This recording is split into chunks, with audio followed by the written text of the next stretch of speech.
はい、トムです。今日は花粉で悩んでる人いますかね。花粉で辛い時ってね、くしゃみとか出ちゃうじゃない。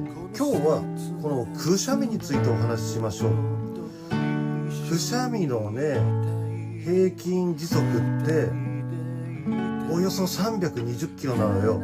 これってね、東北新幹線のはやぶさのマックス速度と同じくらいのスピードなんでね、こんなの覚えててもしょうがないかもしれないけど、よかったらたくさんの雑学に埋もれちゃうかもしれないんでね、今すぐ保存ボタンを押しといてね。